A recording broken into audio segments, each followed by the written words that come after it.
नमस्कार, आप देख रहे हैं महाखबर। तुम कहो दास्तान, हम सुनेंगे। आज़ादी का दिन है रवीश। अब प्राइम टाइम का शो रात के 9 बजने का मोहताज नहीं। दौर के सबसे बड़े मंच का माइक और कैमरा दोनों ही रवीश के हाथों में हैं। हम दम साधे बैठे हैं, तुम्हें सुनना है। हाँ, सबसे बड़ा मंच, हिंदुस्तान का दिल, हमारा दिल। बहुत वक्त तो नहीं हुआ जब दर्जनों चेहरे इस रंगमंच पर छाए थे। सितारों का जमघट जो छीजता गया। जैसे जैसे धुंध बढ़ी, सितारे धूमिल होकर जुगनू हुए। नजरों से ओझल जाने कब आहिस्ता इस मंच से उतर भीड़ में खो गए। कभी कभी वो दिखते हैं रंगी पुती शक्लों और खोखली धौंस के साथ। कभी खुद की लाश ढोते यहाँ वहाँ रेंगते भी नजर आते हैं। और जब पलटकर मंच की ओर निगाहें घुमाईं, एक सूरज चमचमाता नजर आया। वो तुम थे, सीधे तने उतुंग आकाश को आंखों में आंखें डालकर सीधी चुनौती देता। रवीश कुमार। मन का ये मंच पूरा ही तुम्हारा है। आवाज यहाँ से दूर तक जाती है, इसलिए कि जगह बहुत ऊंची है। यहाँ खड़ा होने वाला रिपोर्टर चैनलों के रुपहले पर्दे का मोहताज नहीं। ये रिपोर्टर प्राइम टाइम के स्लॉट से मुक्त है। टेलीविजन के कहे जाने वाले बीते दौर की तकनीक से मुक्त है। सूचना हमारे हाथों में, रवीश से मिलना हमारे हाथों में है। ये जादुई दरवाजा उंगलियों की चंद खटखटाहट में खुल जाता है, कभी भी और कहीं भी। बेफिक्र रहो, जो कहना हो कहो। अब तक जो कहा तुमने, हमने माना है। टीवी देखना छोड़ दिया, रीढ़ सीधी और प्रतिरोध कायम रखा।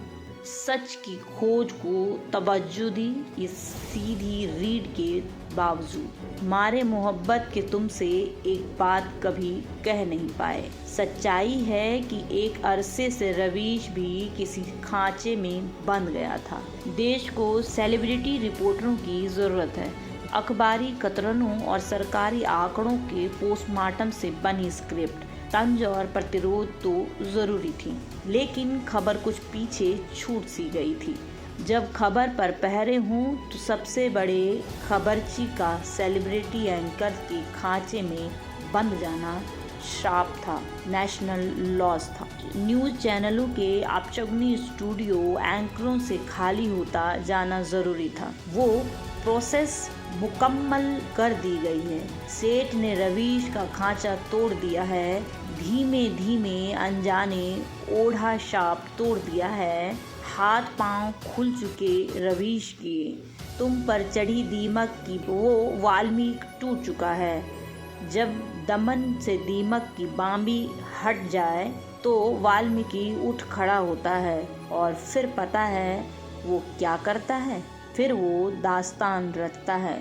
सबसे बड़ी दास्तान, कलजई, हर हिंदुस्तानी को जुबानी याद हो जाने वाली हिंदुस्तान की दास्तान। तो खबरें कहो रवीश, नाप दो हिंदुस्तान को, दक्षिण से उत्तर, पूरब से पश्चिम। वही माइक लेकर घूमो गंदी बस्तियों में, गांव गुरबों में, चमचमाती सोसाइटी तक, मजदूर से व्यापारी तक, किसान से बेरोजगार तक। सच्चाई दिखाओ, सच्चाई। कागज के फूलों के नीचे छुपा दी गई बजबजाती बदबू। दानवकार आकाशदीप के पैरों तले अंधेरे की सच्चाइयाँ जो रेजिम के बिछाए सुनहरे वर्क को चाक कर दे।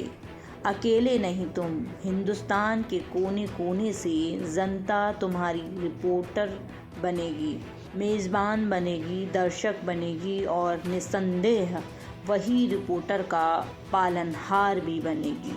वो देखेगी तुम्हें बिना किसी ब्रेक के, बिना मुकर्रर वक्त के, किसी भी स्रोत से खोज कर पढ़ेगी, वायरल करेगी। क्योंकि इस देश को रवीश की जुबान से खबरें सुननी है। कभी भी कहा था तुमने कि पढ़ देंगे, जहाँ होंगे वहीं से, सड़क पर, बाथरूम से चौराहे पर, तो लो हम आ गए सड़कों पर, नुक्कड़ों, चौक चौराहों पर। दौर के सबसे बड़े मंच पर माइक और कैमरा दोनों रवीश के हाथों में हैं। हम दम साधे बैठे हैं, तुम्हें सुनना है।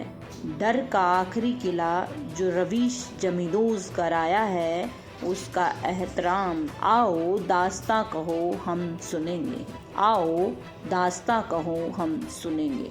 धन्यवाद।